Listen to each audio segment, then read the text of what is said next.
Hemos escuchado a Carlos Kaufmann en piano y a Adriana González en violín, que han interpretado Händel, primer movimiento de la sonata número 3 para violín. Convocamos ahora al señor rector de la Universidad Nacional de San Martín, doctor Carlos Ruta, quien hará uso de la palabra. Gracias por estar aquí. Gracias a Antonio, en primer lugar. Gracias también a la Embajada Italiana, en la persona de José Kenny, su agregado científico, a todos los amigos del Instituto de Conservación y Restauración, Tarea, a Emilio, a Gastón. Es un día de alegría por muchas cosas. En primer lugar, porque celebramos una vida, un esfuerzo, una dedicación, un cruce misterioso entre las ciencias y las artes. Y celebramos una amistad que comenzó hace mucho tiempo con Antonio y que hoy honramos aquí, una amistad científica, intelectual, de apoyo a nuestro instituto. Pero como siempre, la historia es como un mil hojas, para usar una metáfora dulce. Siempre hay historias detrás de la historia. Siempre hay una historia detrás de las historias y de lo que nos toca vivir. Detrás, entre otras historias, está la trayectoria, la historia de Tarea, de ese centro que fundó Antorchas, con el objetivo, con la idea, el sueño de dedicarse a la restauración de obras de arte en nuestro territorio. Luego viene esa otra historia de Gastón Burucúa, José Emilio,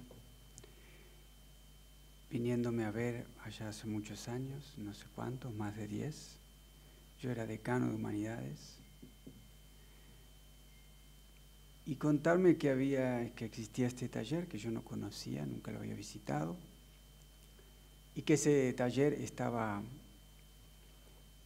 bajo un concurso internacional para hacerse cargo de él.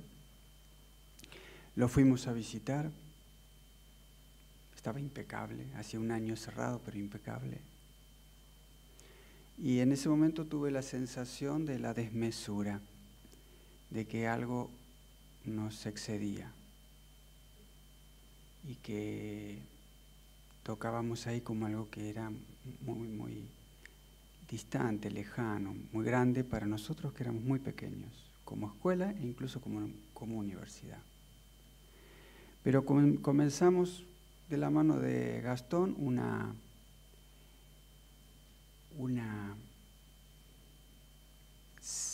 trayectoria de visitas, un recorrido de visitas para reunir hombres y mujeres que se sumen al desafío de hacernos cargo de ese taller. Entre las primeras personas que visitamos fue Néstor, en la calle Santa Fe, en un pequeño atelier que él tenía o tiene. Y así se fuimos sumando voluntades a un sueño que parecía imposible, pero fue real.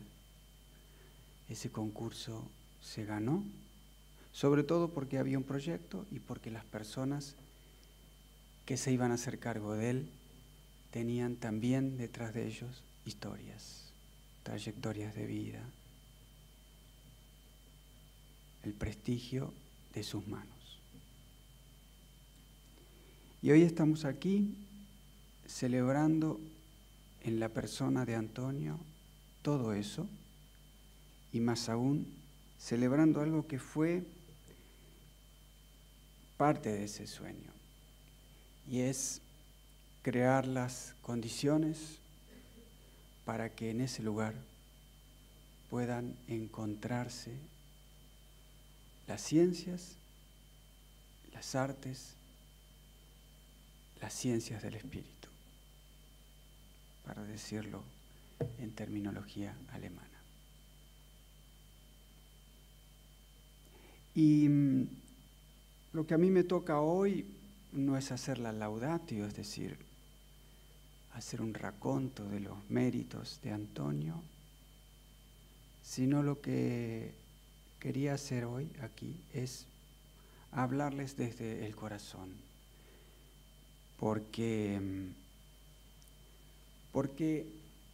yo pienso que lo que está en el centro de esto que hoy celebramos, festejamos, es lo que me atrevería a llamar, un poco osadamente, desvergonzadamente, la poética de las manos, la poesía de las manos, la poesía de las manos de los restauradores. Todo el conjunto de disciplinas, todo el conjunto de saberes termina en la poesía de esas manos que restauran, donde todo ese conocimiento, esos bagajes de saberes necesarios, imprescindibles, deben traducirse en esas manos que tocan en un juego de belleza y verdad las piezas que tienen en sus manos. Sin esos saberes, sin las ciencias naturales, sin las ciencias históricas, sin las ciencias humanas, esas manos estarían aún más ciegas. Y con todo ese saber, esas manos tienen otros ojos, que es su sensibilidad, que es su propia piel, su tacto, ese saber que es no saber, como decía San Juan de la Cruz. Un no saber que saber, un saber que es ir no sabiendo. Y así van esas manos, develando belleza y verdad. La verdad es una develación y la belleza es una forma de mostrar y de aparecérsenos de esa verdad. En medio de algo que cruza o toca el corazón de la existencia humana, que es la fugacidad. La fugacidad. Estamos de paso. Las cosas están de paso. Aún todo nuestro esfuerzo por conservarlas, por preservarlas, por devolverles su aura, devolverles su grandiosidad, devolverles su belleza y su verdad, todas ellas son fugaces. Y por eso que nos hablan de esa fugacidad y nos hablan de la belleza de esa fugacidad y de la verdad que está ahí implícita. De esto se trata. Un testimonio callado, contundente, a un mundo enloquecido. A un mundo enloquecido. A un mundo que vive de la mentira, de la apariencia, del consumo, de la violencia, de la muerte, de la droga, de la explotación. En un país como el nuestro que parece haber perdido la mesura, que parece haber perdido los matices, que parece haber perdido la cordura, que parece haber perdido los sentimientos más profundos del hombre y que es capaz, entre otras tantas barbaridades, asesinar una mujer tras otra, una mujer tras otra, una mujer tras otra. Símbolo, testimonio, maravilla de la verdad y la belleza, la mujer. Y entonces, sobre ese horizonte de banalidades y de brutalidades, tenemos que repensar nuestra tarea, una tarea solitaria, una tarea denodada, una tarea de entrega de años a ese vaivén de la belleza y la verdad que cuajan, que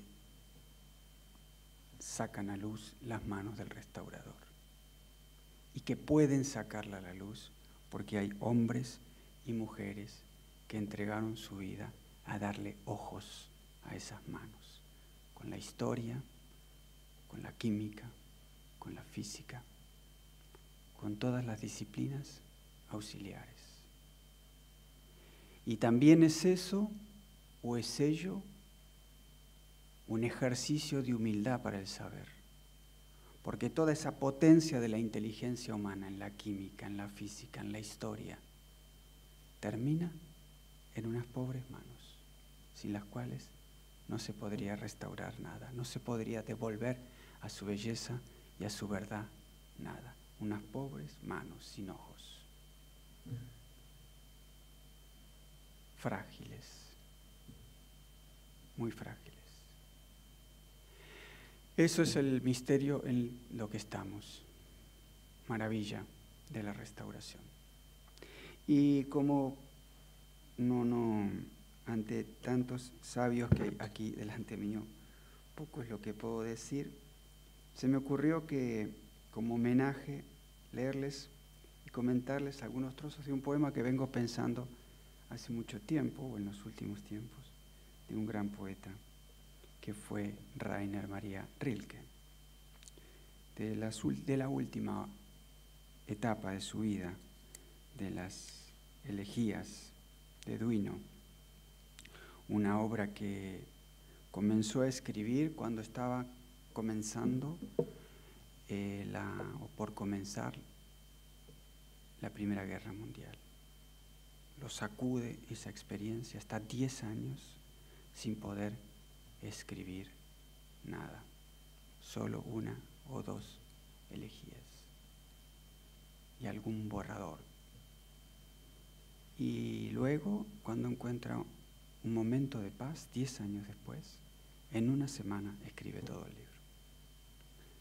Y eso habla de esa maduración que requiere esa labor poética, como la preparación de esas manos que algún día tienen que aterrizar en un cuadro, en una escultura, en un papel, en un documento. Y dice Rilke, ¿por qué, si es posible llevar a término el tiempo de la vida como el laurel, algo más oscuro que todo otro verdor, con ondas diminutas al borde de las hojas, la sonrisa del viento, ¿por qué entonces violentar lo humano y evitando el destino, anhelar un destino?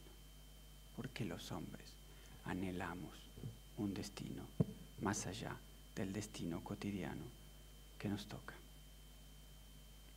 Y dice Rilke, no porque haya felicidad, regalo prematuro de una inminente pérdida, no por curiosidad o un ejercicio del corazón que estaría también en el laurel, el símbolo de la eternidad, de la gloria, sino buscar ese destino que tratamos de buscar cuando hacemos lo que hacemos, dedicándonos a una profesión, a un estudio, a una tarea, sino porque estar aquí es mucho.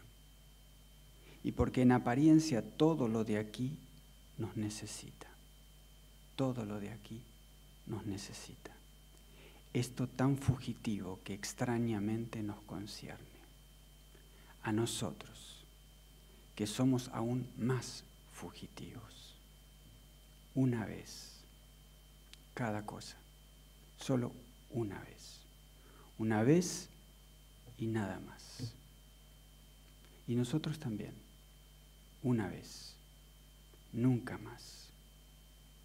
pero ese haber sido una vez, aunque solo sea una vez, haber sido terrenales, no parece revocable. Y entonces nos esforzamos y queremos lograrlo. Queremos contenerlo en nuestras pobres manos, eso que es frágil, que se escapa, eso que ustedes tienen en sus manos a la hora de restaurar. Nos esforzamos y queremos lograrlo, queremos contenerlo en nuestras pobres manos, la mirada colmada y el corazón sin voz. Queremos serlo y darlo. ¿A quién? Preferiríamos conservarlo todo para siempre, en la otra relación, en la otra vida. ¿Qué podemos llevar al otro lado?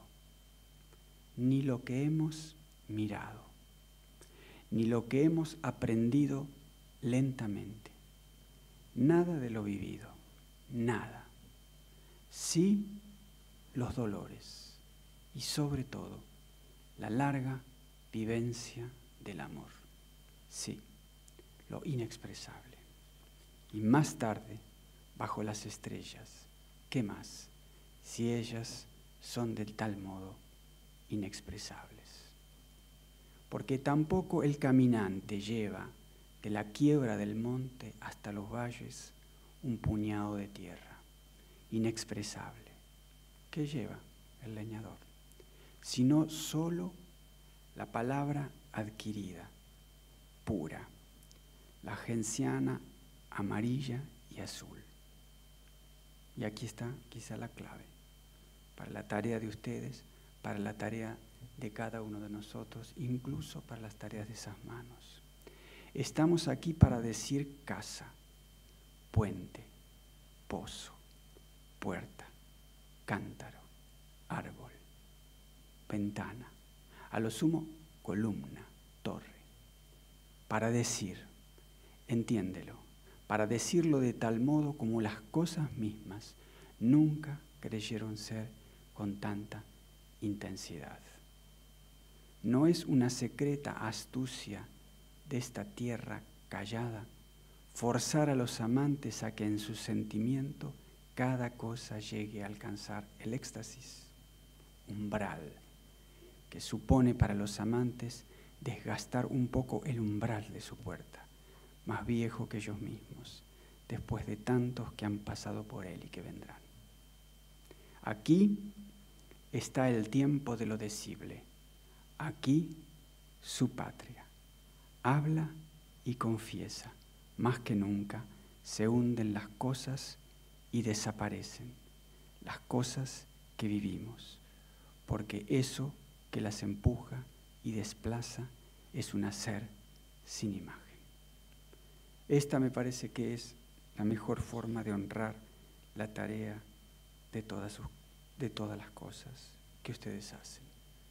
Decirnos que la tarea de esas manos y de esos saberes que sostienen esas manos es nombrar a las cosas, que las cosas que ustedes tratan, trabajan, modelan, restauran, conservan, puedan decir lo que ellas son, puedan decir lo que ellas no alcanzan a expresar.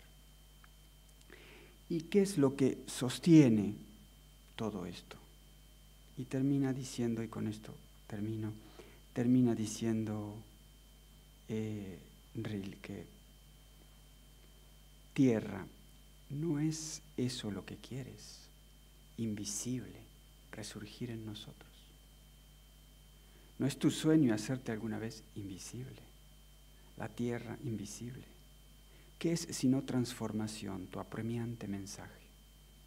Tierra amada, yo quiero. Créeme, ya no hacen falta tus primaveras para ganarme. Una sola es demasiado ya para la sangre. Mira, yo vivo. ¿De qué? Ni la niñez ni el futuro menguan. Una existencia rebosante me brotan del corazón. Y la tarea de todos ustedes, de quienes se dedican a la restauración, como científicos, como historiadores, como investigadores y como restauradores, es un poco la tarea de la niñez y de la profecía. Ni la niñez ni el futuro menguan. De ahí sacamos o podemos sacar la fuerza de la inocencia del niño que va a las cosas más pequeñas, más simples, casi a jugar con ellas y en ese juego liberarlas para que puedan decir lo que son, su belleza y su verdad. Y esa visión profética para poder imaginar el futuro de esas cosas y lo que esas cosas pueden decirnos del futuro de nuestra existencia. Muchas gracias.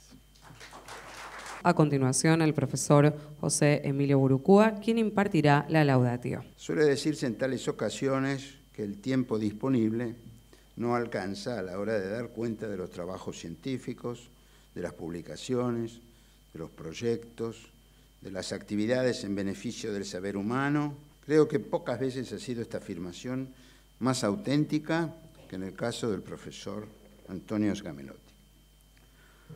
Sin embargo, y aún a riesgo de resultar aplastante, siento el deber de transmitirles algo del carácter aluvional que ha tenido su obra de altísima calidad intelectual. Nuestro doctor honoris causa es profesor plenario de Química Inorgánica en la Universidad de Perugia. Reitero, aunque ya ha sido sintetizado este currículum. En esa universidad no solo enseña, realiza sus experimentos y escribe sus artículos, sino tiene a su cargo la supervisión de los programas de investigación que Perugia comparte con las universidades de Heidelberg, Lausanne, Durham y el laboratorio Dresbury.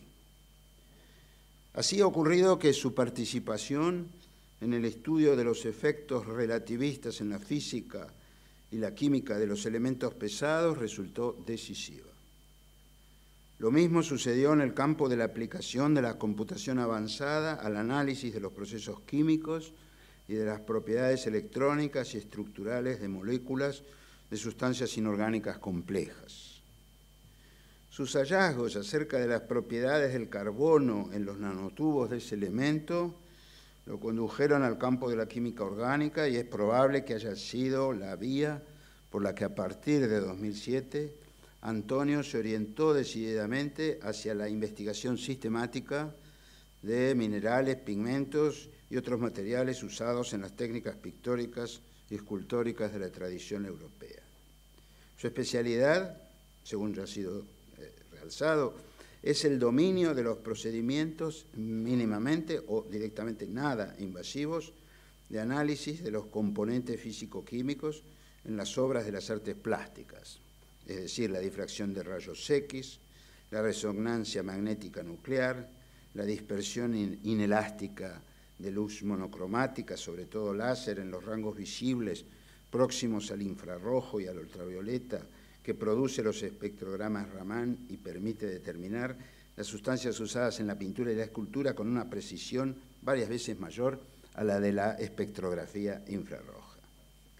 La experiencia acumulada por el profesor Sgamelotti lo convirtió en una autoridad mundial en el terreno de la restauración y conservación de los bienes culturales de la humanidad e hizo posible el montaje de un laboratorio móvil financiado por la Comunidad Europea, el MOLAB, que lleva a cabo in situ, sin necesidad de trasladar las obras a un gran centro de investigación, los análisis destinados a identificar materiales, técnicas, evolución y superposición de procesos artísticos, interferencias de las condiciones ambientales, es decir, las prácticas consagradas a reconstruir con un grado de detalle desconocido hasta hace menos de 10 años, la historia material de esos vectores privilegiados de la semiosis cultural y de las emociones compartidas que son los objetos estéticos.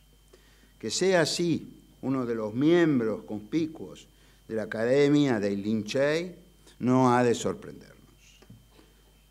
Recuerdo los grandes nombres de esta academia, ¿no?, que lleva el nombre de estos animales aludiendo a la capacidad y a la penetración de las miradas de estos sabios.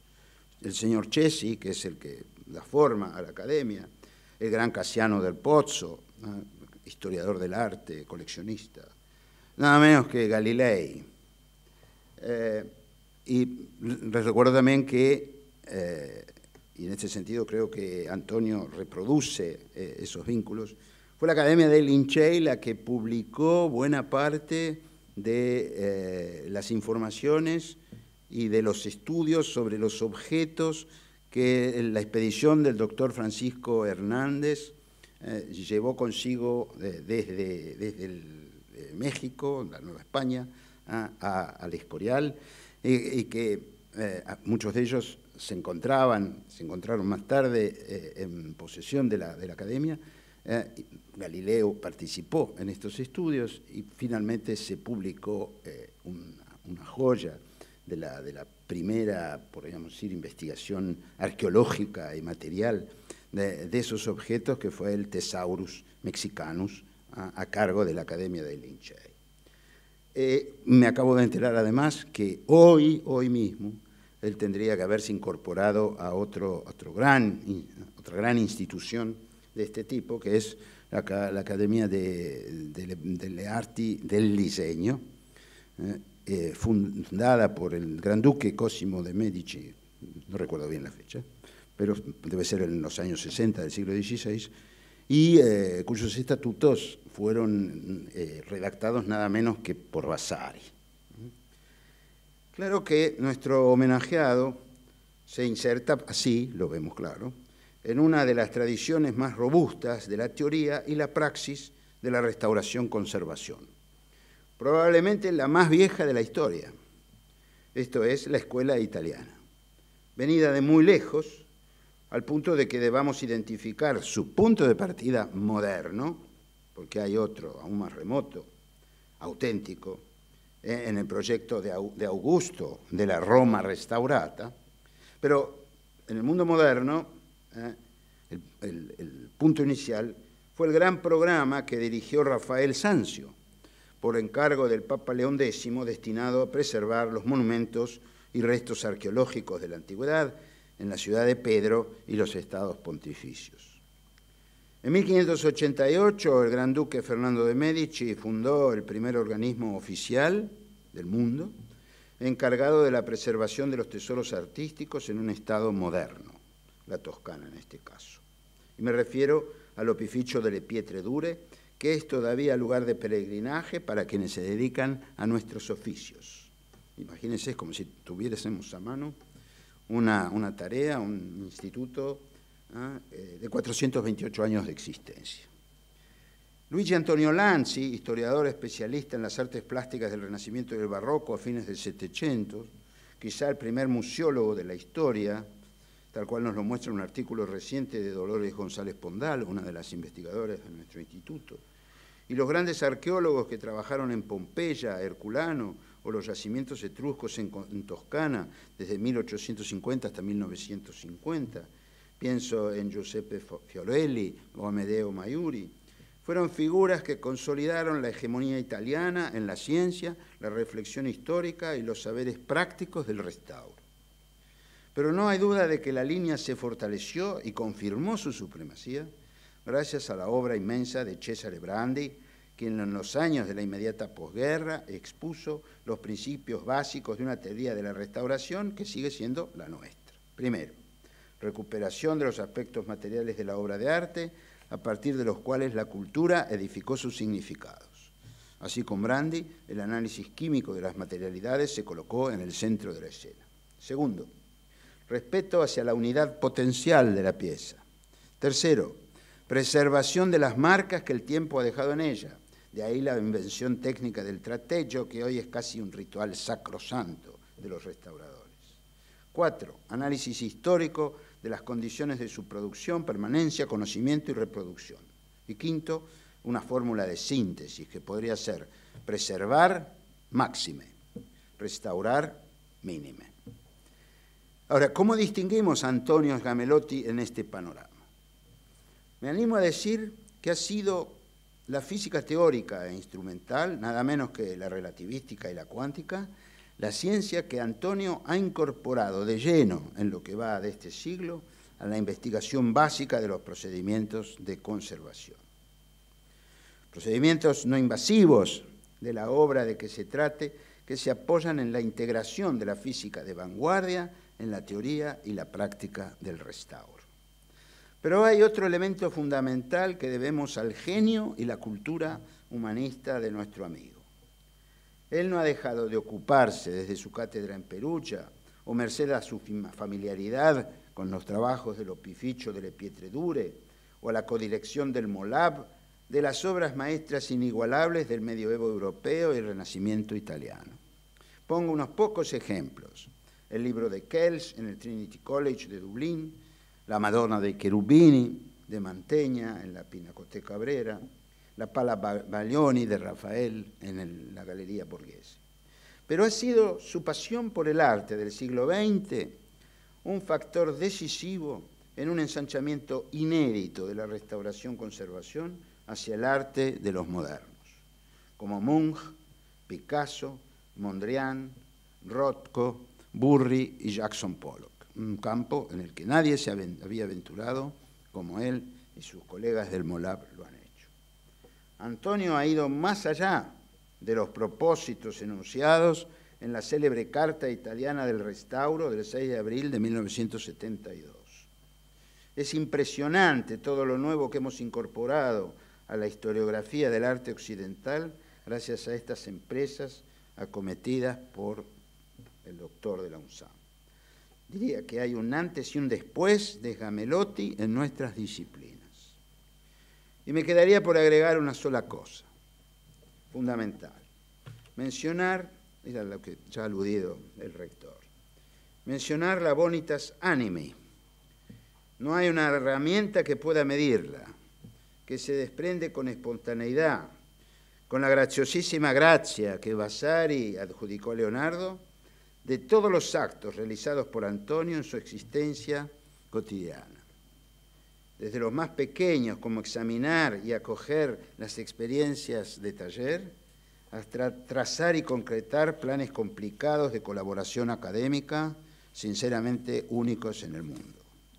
Su generosidad, su benevolencia, contribuyen en grado superlativo a aumentar nuestro compromiso con la historia y la preservación del legado estético que hemos recibido de nuestros abuelos y debemos transmitir a nuestros nietos en las 4 partes del mundo. Y es así porque Antonio Gamelotti impregna su trabajo y el de quienes con él nos asociamos de la felicidad, de la alegría que debió de sentir el demiurgo cuando andaba cocinando el mundo en su marmita. Gracias, Antonio. Nuestra universidad se honra de contarte entre los suyos. Muchas gracias. Y ahora sí, Antonio Gamelotti recibirá de manos del señor rector el diploma de doctor honoris causa de la Universidad Nacional de San Martín y también el distintivo de esta Casa de Altos Estudios. Grazie. Gracias. Debo confesarles que estoy muy emocionado. Non mi succedeva da molto tempo. Hace mucho tiempo que no me pasaba esto de emocionarme, pero enseguida me voy a recuperar. Recuerdo una tarde, para mí una noche, para mí indimenticable, inolvidable en Perugia, cuando un llamado telefónico hizo que se quedara tan serio que nos preocupó a todos. Estábamos comiendo una pizza, ninguno podía tragar, pensé que había pasado algo grave. En realidad era una llamada de Carlos que le decía que tenía que restaurar ejercicio plástico. Recibió esta noticia con una gran alegría por nuestra parte, no él, porque ya estaba preocupado por lo que tendría que hacer. Obviamente, con su maestría resuelve todos los problemas. Quisiera también citar a lo que yo considero los amigos queridísimos, que son las dos caras de la misma moneda. Damasia, para la representación artística, y Fernando en lo relacionado con la parte científica. Quisiera finalmente agradecer mucho a José, que trae una parte del carácter de Perugia. Fuimos colegas durante muchos años en la Universidad de Perugia y colaboramos escritos, muchos trabajos juntos. Nos divertimos juntos investigando y creo que es una gran ventaja esta posibilidad. Yo les decía que estoy emocionado y les voy a explicar por qué tengo esta emoción tan particular. Yo soy hijo de ferroviarios. Sepan que el ferroviario era un trabajador que tenía presente en su vida la conciencia de clase, que también se la transmitía a la familia. Yo viví hasta que tuve 25 años cerca de los trenes. Y volver a una universidad donde el tren juega un papel tan importante verdaderamente me emocionó. Cuando yo me fui de la casa donde vivía cerca de los trenes y me fui a vivir a la ciudad, durante los primeros meses no podía dormir porque no escuchaba el ruido reconfortante del tren. Comprenderán entonces que para mí esto es especialmente importante. Y una última cosa. El 18 de octubre para mí era un día importante porque es San Lucas y se festeja el nombre, el onomástico de mi hijo. Pero la semana pasada pasó otra cosa que yo considero extraordinaria. El hecho de que, sin que yo lo supiera y sin que yo lo merezca, fui nombrado académico de honor de la Academia de Artes y Diseño. Y hoy mismo tendría que haber estado en Florencia. Pero yo todavía no tengo el don de la ubicuidad y no tenía duda alguna y tenía que era lo que tenía que elegir. Florencia está a 2 pasos de Perugia y como todos saben, yo amo tanto Buenos Aires que toda ocasión es propicia para volver a Buenos Aires. Ahora, brevemente les quiero relatar algunas de las cosas en las que participé. El MOLAB. Ustedes vean esta imagen, que es la Madonna de Mantegna. Y es una foto que hizo mi hijo Lucas. Y parece que la Madonna estuviera mirando en el microscopio. No entendemos bien qué fue lo que encontró, pero seguramente está mirando con mucho interés. Ustedes ven mi filiación a la Academia de Lincei, el Centro SMART, del que fui cofundador junto con el profesor Mario Torelli, un gran arqueólogo, es metodologías científicas aplicadas al arte y a la arqueología y al arte. Por eso se llama SMART. Y después las 2 instituciones importantes, el Consejo Nacional de Investigaciones, el Instituto de Ciencias Moleculares de Perugia, del cual he sido cofundador y recientemente el Instituto de Físicas Nucleares. Después le voy a explicar cómo es esto importante en relación incluso con esta visita que estoy haciendo a Buenos Aires. La Red de Bienes Culturales de Florencia. MOLAB, que cofundé en los años 2000, es un laboratorio móvil para medidas no invasivas in situ. Yo diría que la idea es muy sencilla. De alguna manera es como el huevo de Colón. Muchos de los trabajos artísticos no pueden ser trasladados, no se los puede mover. Pero aun cuando se los pueda mover, mejor es no hacerlo, porque siempre existe un cierto shock que se produce en la pieza y es necesario tratar de trabajar de una manera no invasiva para respetar como corresponde la obra de arte. Es una práctica que iniciamos a principios de los años 2000 en colaboración con CNR de Perugia y el Centro SMART. y más recientemente se amplió también a un centro regional de diagnóstico de bienes culturales de Spoleto. En este laboratorio móvil hay aproximadamente unos 15, más o menos, que es un número que va aumentando a medida que la tecnología y la ciencia hace sus aportes. Hay unos 15 instrumentos no invasivos que parten desde instrumentos que están en condiciones de dar información sobre los elementos existentes en el artefacto histórico y artístico, hasta llegar a información de tipo molecular, cada vez más precisa. Es un conjunto de instrumentos que rápidamente formaron parte de la infraestructura de la Unión Europea. Fueron la primera y la única infraestructura en el campo de los bienes culturales de carácter móvil. Ofrecieron acceso a través de los proyectos que ustedes ven que están acá escritos. Ofrecieron acceso a investigadores científicos, pero mucho más a menudo de carácter histórico y artístico en toda Europa. Piensen que en los últimos 10 años viajamos a lo largo de Europa más de 200.000 kilómetros. Dimos una vuelta y media el giro de la Tierra. Muchas veces algún estudiante viene a buscar la tesis para trabajar en el MOLAB. Yo la primera pregunta que le hago es, pero usted tiene el registro, ¿no?, para conducir incluso del lado izquierdo, porque muy a menudo nosotros hemos tenido que ir a países en los cuales se conduce del otro lado. Este es el MOLAB. Ustedes ven, nosotros estamos en el Estado Vaticano, atrás se ve San Pedro. Estábamos estudiando unos manuscritos en la Biblioteca Vaticana y este es un lugar hermoso que es el Museo Antibes de Picasso.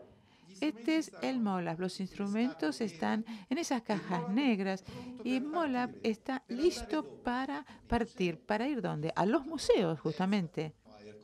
Acá estamos en Herculano o en una iglesia también. Estamos en Grecia, en una iglesia de Grecia, o en una biblioteca, la Biblioteca Apostólica Vaticana.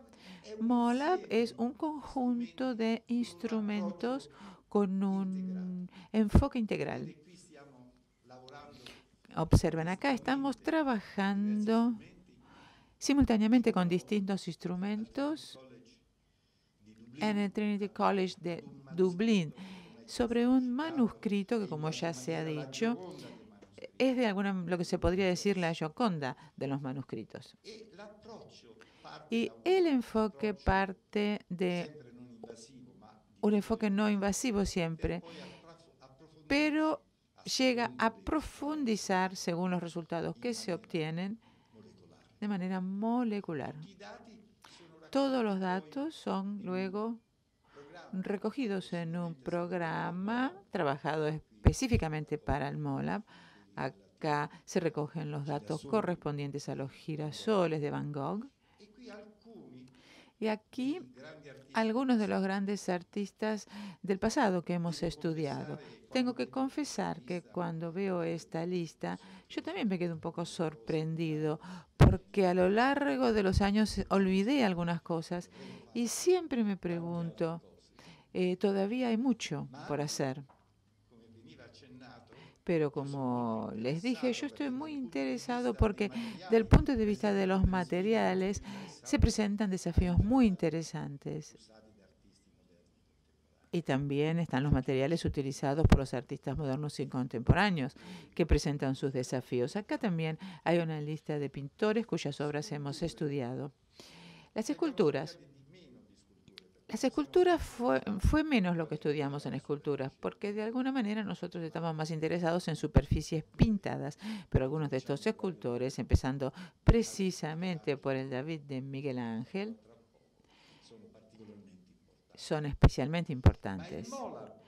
Pero el MOLAB, por el hecho de ser no invasivo y de poder trabajar in situ, es particularmente adecuado para el estudio de los manuscritos, porque ningún conservador permitiría nunca que se hicieran ni siquiera se tomaran mini micromuestras.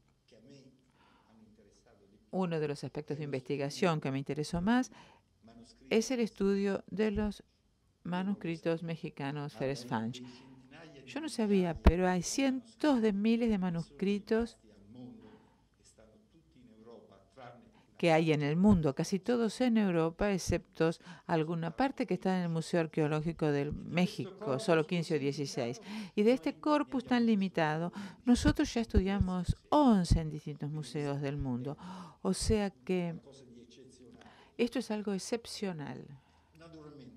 Naturalmente, hay muchas publicaciones científicas, pero si me preguntaran qué fue lo que yo aprendí en el MOLAB durante estos años, diría que aprendí a trabajar de manera interdisciplinaria. El MOLAB, si un mérito tiene, de alguna manera cambió también el paradigma de los diagnósticos, acentuando la no invasividad y el trabajo in situ, pero ha reducido mucho la desconfianza que había entre ciencias humanas y ciencias duras, porque mientras se trabaja en tiempo real, nosotros estamos en el mismo barco, nosotros tomamos las decisiones juntos sobre lo que hay que hacer. Naturalmente, esto es muy importante, porque nos damos cuenta en el campo mismo que algunas cuestiones de los bienes culturales pueden solo afrontarse, no digo que pueden ser resueltas, pero afrontadas de manera interdisciplinaria. Ahora quisiera darles algunos ejemplos de esculturas y de arte antiguo y arte moderno y contemporáneo. Esculturas, la escultura Mito, que es el David de Miguel Ángel. Hicimos, en conjunto con un equipo italiano, pero también compuesto por extranjeros, investigaciones muy delicadas, muy precisas, partiendo de investigaciones digitales para conocer los procedimientos materiales que adoptó Miguel Ángel para brindar un archivo y de alguna manera también dar lugar a la restauración virtual. Así es como debía haber sido en 1504 Miguel Ángel. Estas medidas sirven para determinar el centro de masa, que es muy importante para la estática, pero también las medidas. Ustedes ven la altura, es 6,72 metros, el peso de 5.560 kilos, el volumen 2.098 metros cuadrados, la superficie total de 19,47 metros cuadrados. Estos datos son importantes para las condiciones estáticas. ¿Cómo es que el David se sostiene? Yo diría que las respuestas que nos ha dado son bastante buenas. No hay mucho para preocuparse. Solamente, como todas las personas que ya tenemos una cierta edad, tiene algunos problemas de estrés. Por ejemplo, algunos problemas en la pierna izquierda, en el tronco que se sostiene con la pierna derecha, porque a través de los años avanzaron, tuvieron una movilización de cerca de 3 grados. Hay pequeñas microfracturas. Ustedes tengan en cuenta esto, y si ustedes tienen esto en cuenta va a poder durar mucho. Naturalmente nosotros estábamos interesados en los contaminantes que se habían depositado en la estatua, contaminantes que son sulfato de calcio. ¿Y cómo se procede en estos casos? Nosotros hicimos pruebas de laboratorio para ver si nuestros instrumentos estaban en condiciones de dar resultados. Nosotros trabajamos in situ, pero antes de ir al lugar nos preparamos para afrontar lo que nos vamos a encontrar en el lugar. Y vimos que estábamos en condiciones de determinarlo. Entonces fuimos a la estatua del David y vimos que existe sulfato de calcio en toda la superficie de la estatua. El otro contaminante es el oxalato. El oxalato, de alguna manera, es el producto final de la degradación de todas las sustancias orgánicas. Estábamos en condiciones de detectarlo y de medirlo. Y con cierta sorpresa encontramos que los oxalatos solo aparecían en la parte inferior de la estatua. Esta información nosotros la traspasamos a nuestros colegas, a los historiadores, porque la relación es de colaboración, porque nosotros sabemos que esta es la situación. Traten ustedes de entender por qué se presenta esta situación. Nosotros podemos dar nuestro aporte, pero son ustedes los responsables de la conservación y nos tienen que dar una respuesta. Después, la cera. El David fue copiado varias veces y en todo el cuerpo de la estatua estaba la cera. Entonces se decidió que el único contaminante peligroso era el sulfato de calcio, porque según las condiciones puede cambiar su volumen y generar algún peligro. El oxalato, en cambio, y la cera casi servían para protegerlo, no molestaban desde el punto de vista estético y de alguna manera podían servir para proteger la superficie. O sea que nuestra tarea, y aquí confirmo que fue una tarea funcional para la restauración misma, como debería serlo este tipo de investigación, era ir a la restauradora cuando había retirado el sulfato de calcio y ya tenía que terminar el proceso de lavado, porque si no también podía retirar los otros contaminantes que servían para proteger. Y nosotros seguimos este control desde el punto de vista espectroscópico para decirle, bueno, basta, ya no hay más sulfato de calcio. Naturalmente, esta información sirve para un seguimiento a lo largo del tiempo que nosotros prometemos que vamos a hacer. Y así es como aparece. No se trató de una restauración, se habló de restauración, pero en realidad solo se hicieron investigaciones y se hicieron estudios cuidadosos. Ustedes ven cómo se presentaba antes y después de este tratamiento. Ahora vamos a hablar del arte antiguo. En la paleta tradicional de los maestros del Renacimiento no hay muchos pigmentos, sobre todo pigmentos de naturaleza inorgánica. Por ejemplo, para el azul está la azurrita, que es un carbonato básico de cobre. También está el ultramar, el lapislázuli, que desde el punto de vista químico es un silicato de aluminio y de sodio con sulfuro, que hace la parte cromática. Está el esmaltino, que es óxido de cobalto en vidrio. Y después están el verde, que es malaquita, que es muy parecido como fórmula a la azurrita, solo cambia la relación entre carbonato de cobre y dióxido de cobre. Pero ven que son bastante pocos los aditivos, sobre todo inorgánicos. Pero los maestros del Renacimiento, y era por esto que eran verdaderos maestros, los utilizaban de una manera increíble. Observen, en esta pintura del Perugino, el casamiento de la Virgen. Cuando hablo de esto, de tantas otras cosas, me entristezco un poco, porque esta era una pintura que estaba en Perugia, en la Catedral de Perugia, pero en los tiempos de Napoleón esto fue a terminar en Cails, en Francia, y nunca más lo recuperamos. Pero ustedes vean el vestido rojo de esa mujer cerca de la Virgen, que se concibió utilizando una laca roja, después azurrita, y finalmente el precioso lapislázuli, costosísimo, proveniente de zonas muy lejanas, conocido como ultramar. Pero no siempre era posible en el presupuesto a disposición poder contar con el lapislázuli. Por ejemplo, en esta pintura mural que se encuentra en una pequeña iglesia de Perugia, el perugino no tenía la posibilidad de utilizar lapislázuli. Pero ni siquiera utilizó azurrita, que a primera vista hubiera podido ser un sucedáneo, porque sabía muy bien que en el ambiente básico de la pared la zurrita en poco tiempo se hubiera convertido en malaquita y se hubiera transformado en verde. Desde el azul hubiera pasado al verde. Entonces utilizó carbonato de calcio como base y después esmaltino, que es muy estable porque es óxido de cobalto en vidrio.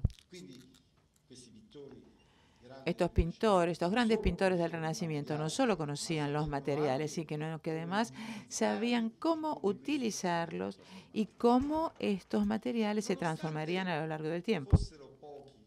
A pesar de que eran pocos los materiales tradicionales del Renacimiento, nosotros encontramos cosas muy interesantes. Cuando uno se dedica a la investigación, siempre de alguna manera encuentra cosas inesperadas. Si no, no sería una investigación. Si uno encontrara solo las cosas que esperaba encontrar. Encontramos entonces el uso de polvos de vidrio en la laca roja y polvo de metal utilizados en los pigmentos grises. Fue una sorpresa esto. En las lacas rojas lo que encontramos fue manganeso. Nosotros lo encontramos en Perugia y también en la National Gallery. No podíamos explicarnos esta situación. No sabíamos el por qué, porque las lacas son compuestos orgánicos de naturaleza animal o vegetal, soportadas por hidrógenos de aluminio. Entonces, ¿por qué manganesio? Haciendo pequeñas extracciones, estas microextracciones, estas micromuestras del vestido de San Rafael, que está en la National Gallery, ven que hay distintos estratos de lacas, como se ve en la parte de la izquierda, con la luz natural. Pero las sustancias orgánicas emiten fluorescencia, como ustedes pueden ver acá. Pero ustedes ven que junto con la fluorescencia hay algunos puntitos que no emiten fluorescencia. Esto demuestra que hay alguna otra cosa, además de la sustancia orgánica. Y observen que haciendo investigaciones más cuidadosas con microscopio de escáner, hay algunos fragmentos que ya en la imagen se ve que tienen una configuración de fragmentos de vidrio. Y el análisis, en efecto, demostró que el manganesio estaba presente en el vidrio que se utilizaba. El manganesio en el vidrio se utiliza para dar transparencia y blancura al vidrio mismo. ¿Por qué utilizaban esto? Uno puede pensar que había algunos motivos para transparencia. Sí, puede ser. Pero ya en ese momento se sabía que si uno quería secar rápidamente distintos estratos de compuestos orgánicos, como las lacas, y vieron que utilizaban estratos diferentes, porque entonces hay que hacer secar un estrato y una vez que está seco poner el sucesivo y así.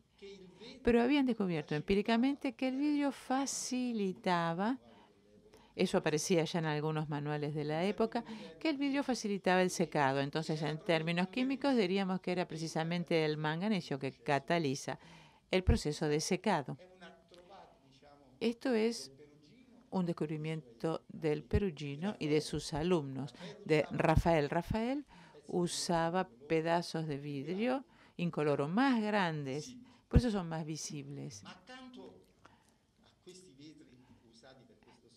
Pero junto con estos vidrios que utilizaban con esta finalidad encontramos otras cosas que no esperábamos. Esta es la armadura de San Miguel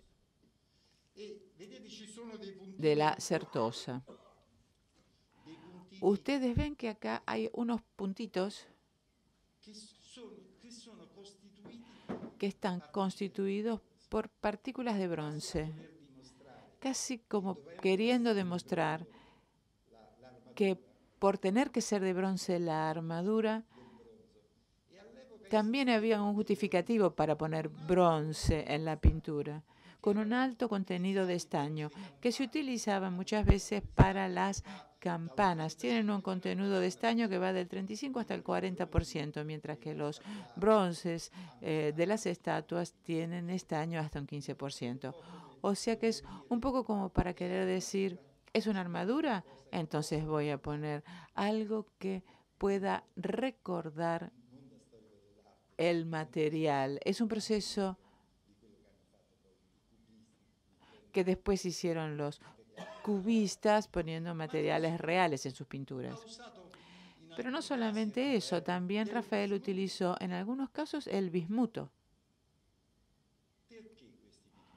¿Por qué utilizó estos pigmentos?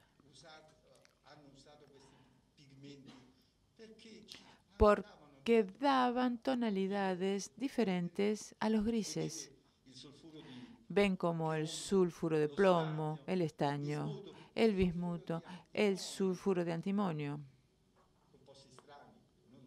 Composiciones extrañas, no tradicionales para la época, que tienen tonalidades grises, distintas tonalidades de gris, que a ellos les interesaba para algunas finalidades en sus obras. Al presentarles esta próxima parte, no voy a utilizar una publicación científica, sino una publicación mensual de palabras cruzadas.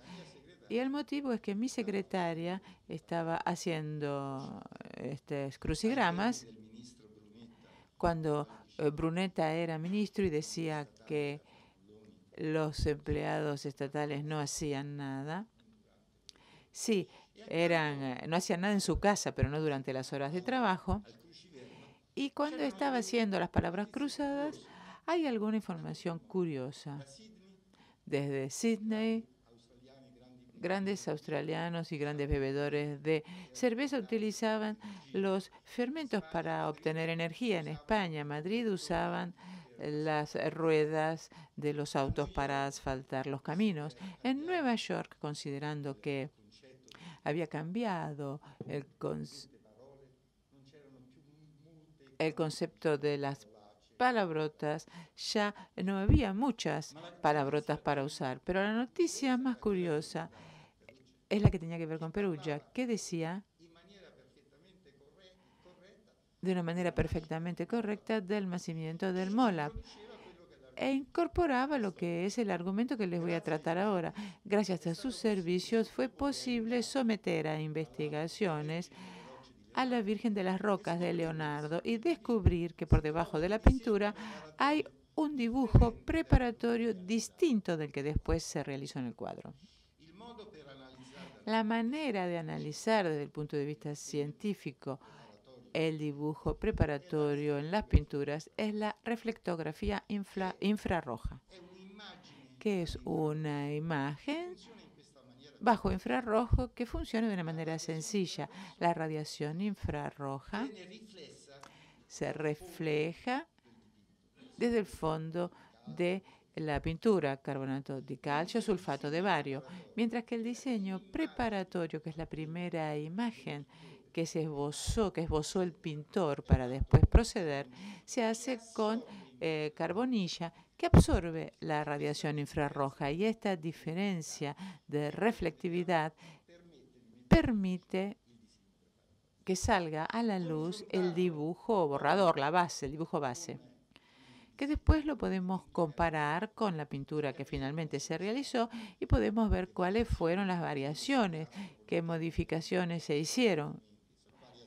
Son que a veces se llaman los arrepentimientos, pero no me gusta ese término, porque no es que se haya arrepentido, lo pudo haber hecho como una decisión a lo largo de la evolución del trabajo. Y esta es otra manera muy importante de colaboración con los historiadores del arte y los conservadores. Entonces, ¿qué encontramos en la versión de Londres de la Virgen de las Rocas? Ya en Londres habían encontrado algunas cosas que no eran muy claras. Entonces llamaron al MOLAP, que tenía un reflectógrafo disponible muy desarrollado, para tratar de entender qué era lo que estaba pasando. Observen, esta es la imagen preparatoria, el diseño preparatorio de la Virgen de las Rocas, como aparece en la iconografía, pero lo interesante es que por debajo había otro diseño preparatorio, una Virgen arrodillada que a lo mejor hubiera sido una adoración sin que estuviera el niño. O sea, la primera idea de Leonardo había sido hacer una adoración, que después, en cambio, se modificó y terminó siendo la Virgen de las Rocas. Una historia muy hermosa y que no voy a contarles acá, que también tiene que ver con la relación que hay con la otra Virgen de las Rocas que está en el Louvre, que demuestra solo dos cosas, les voy a decir. Hubo una discrepancia entre Leonardo y quien le encargó el trabajo, que duró 25 años. Igual que duran hoy los juicios en Italia, o sea que no cambió nada. Finalmente, Leonardo se vio obligado a pintar la Virgen de las Rocas. Ustedes vean aquí, por encima está esta imagen de la Virgen que constituye el primer diseño preparatorio. Lo pueden observar a través de estos trazos amarillos. Pero es muy interesante que en una de las pinturas más famosas de Leonardo, La Última Cena, observen este Felipe. Lo aíslo, lo hice girar 190 grados, lo agrandé 2 veces y observen que el rostro coincide perfectamente con la imagen de la Virgen.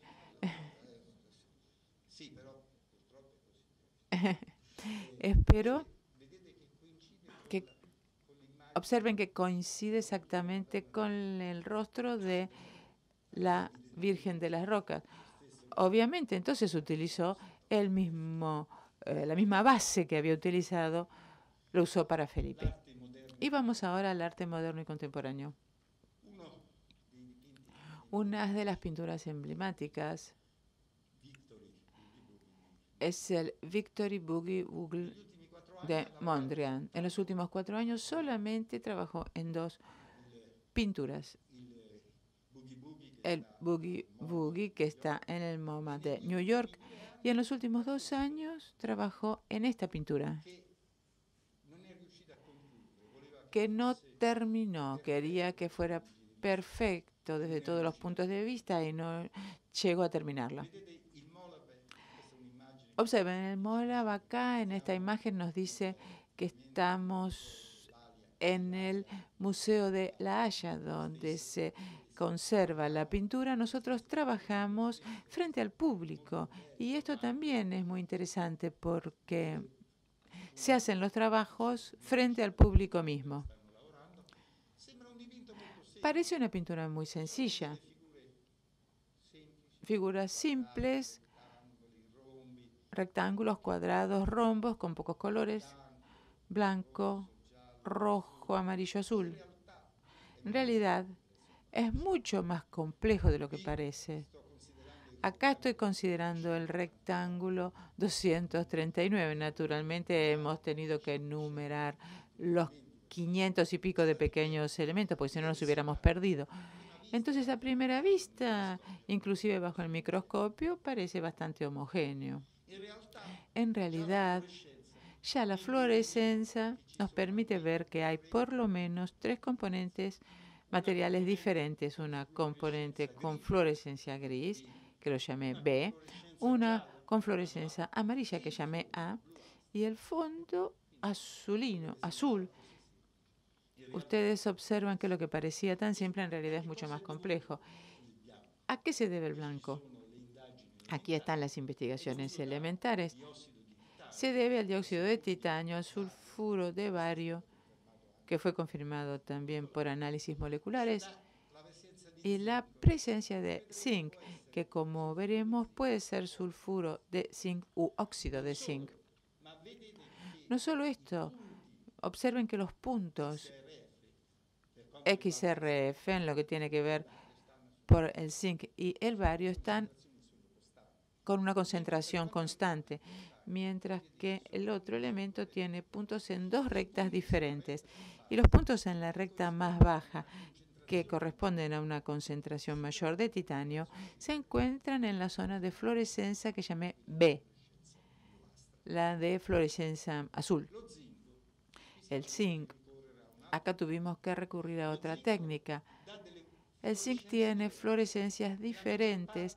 En la mayor parte correspondía al sulfuro de zinc, regiones A y B, mientras que en la región amarilla, de fluorescencia amarilla, hay una emisión que claramente indica la presencia de óxido de zinc. Entonces, si nosotros unimos toda esta información para entender cómo es importante la correlatividad de diferentes técnicas espectroscópicas, podemos decir que aquello que parecía tan simple era más complejo. La zona A, el fondo está constituido por una mezcla de sulfuro de zinc más sulfato de bario más óxido de titanio en concentración inferior. En la zona B están los mismos componentes, pero con óxido de titanio en una concentración mayor. Totalmente diferente es la zona de fluorescencia amarilla, la C. Es óxido de zinc y sulfato de bario. Y esto tiene consecuencias no solamente desde el punto de vista de la conservación, porque en la zona donde se utilizó óxido de zinc empiezan a observarse procesos de saponificación, de degradación, que no están presentes en los otros dos campos. Un caso interesante es la zona roja. La zona roja XRF daba la presencia de cadmio, selenio y azufre, o sea, la presencia molecular de un componente rojo que es sulfuro de cadmio, el sulfuro de selenio y cadmio. En realidad, encontramos que en algunas zonas blancas, por debajo de la zona blanca y los rayos X pueden penetrar el primer estrato, nos encontrábamos con los componentes rojos. ¿Esto qué quiere decir?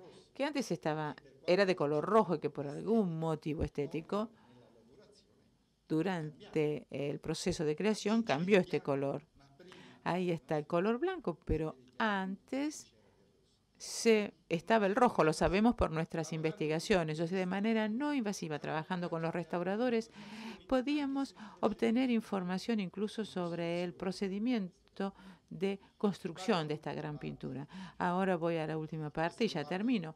Esta es una parte que a mí particularmente me despierta mucho afecto, porque Buri está en la ciudad de Castello, a 25 kilómetros de Castello. Nosotros estamos acostumbrados a hacer miles de kilómetros con el MOLAP, pero esta intervención fue una intervención ecológica en kilómetro cero, porque la verdad que 25 kilómetros no es nada.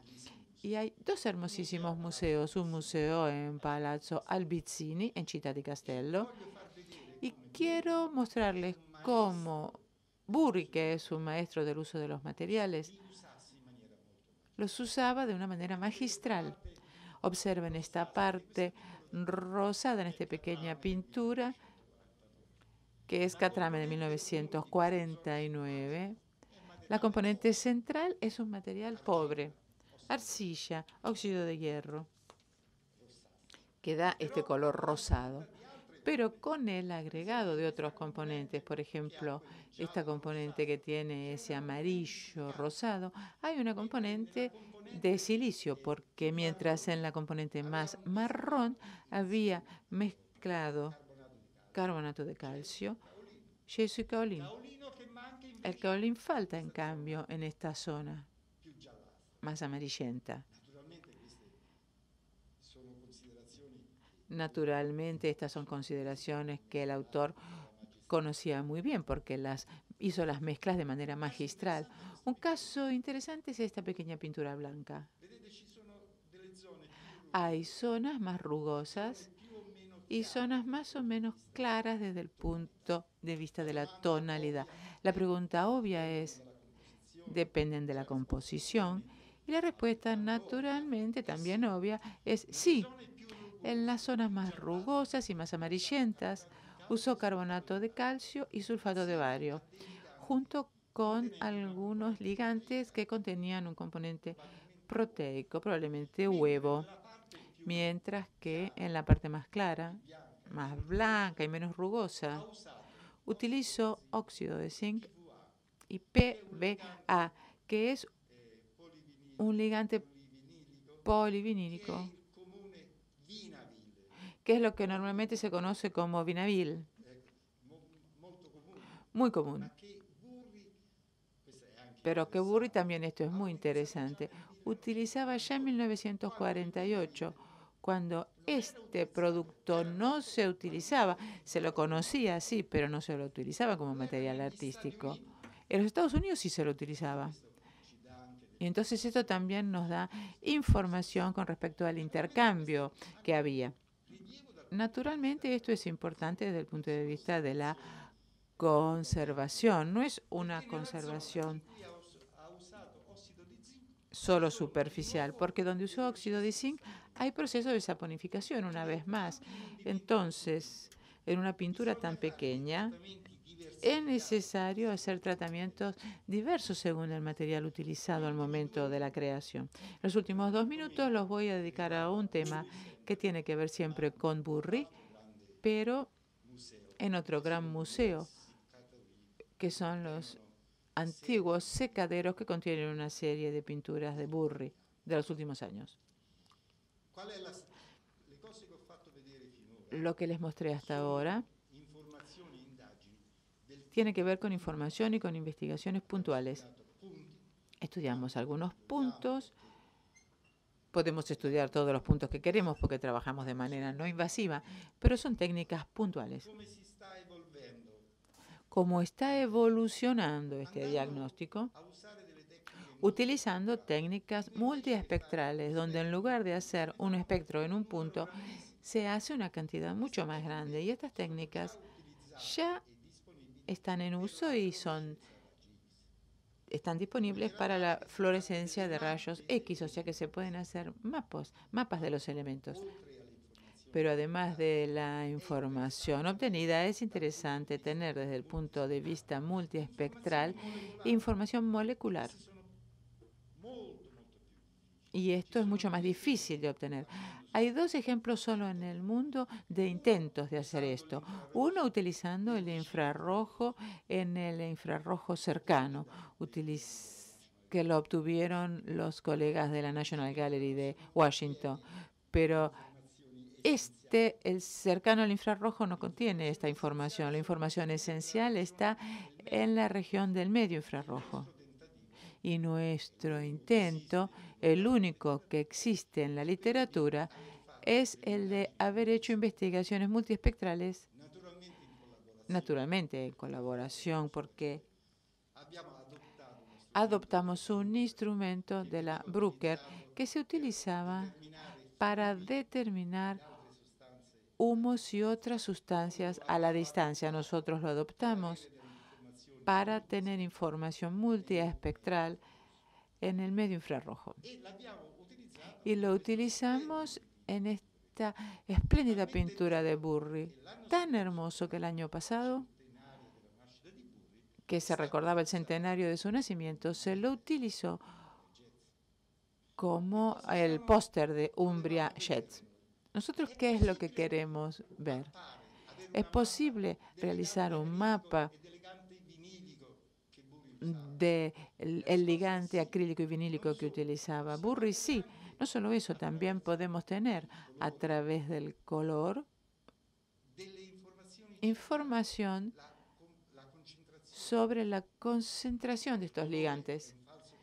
El color es un falso color que aumenta la concentración, como ustedes ven, saliendo del color oscuro y llegando al color más claro.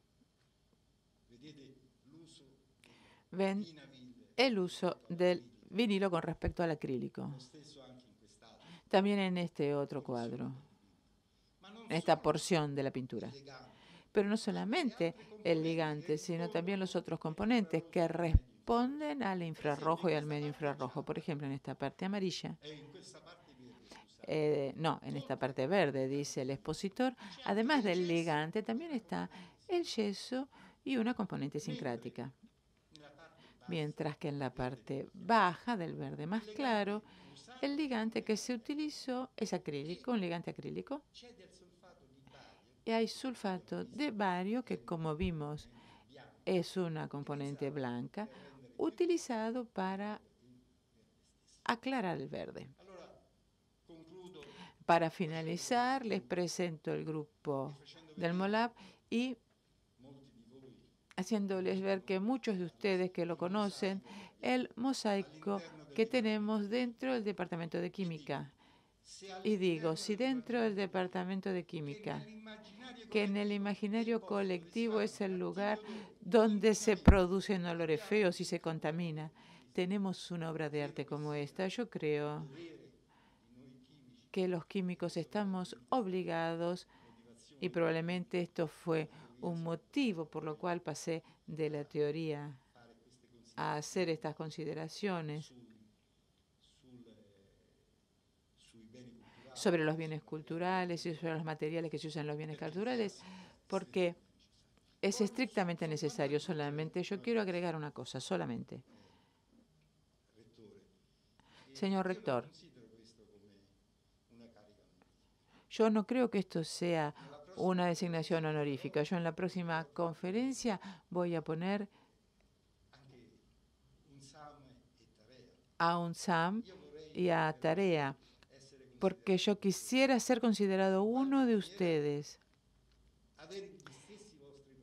y de alguna manera compartir los problemas con ustedes, pero sin una cara así tan preocupada, y también querer en alguna medida participar de los éxitos de ustedes. Entre otras cosas, la primera oportunidad seguramente será la muestra de Burri en mayo. En esa oportunidad a mí me gustaría hacer una conferencia, pero no como Antonio Sgamelotti de la Universidad de Perugia, sino como Antonio Sgamelotti, doctor de la Universidad de San Martín. Otra cosa, en Europa se está ajustando una infraestructura para los bienes culturales. Se está trabajando y se está ampliando en todo el mundo. El objetivo es llegar a una infraestructura para el estudio de los bienes culturales. NFN y CNR están llevando adelante esta iniciativa y yo estoy en relaciones con ambos. Y una de las ideas, y esta es la idea de Francesco Tacchetti y Luca Pezzati, que son responsables de NFR y CNR. Tacchetti va a volver acá en los meses próximos a la Universidad de San Martín, y lo que la UNSAM y Tarea podrían hacer es ser uno de los nodos de esta red, o ser de alguna manera la puerta que permita la apertura hacia los países de América Latina. Es, como lo decía el rector, un sueño, pero es un sueño realizable, mucho más realizable que los sueños que el rector tenía hace algunos años como pensó en Tarea. Muchas gracias.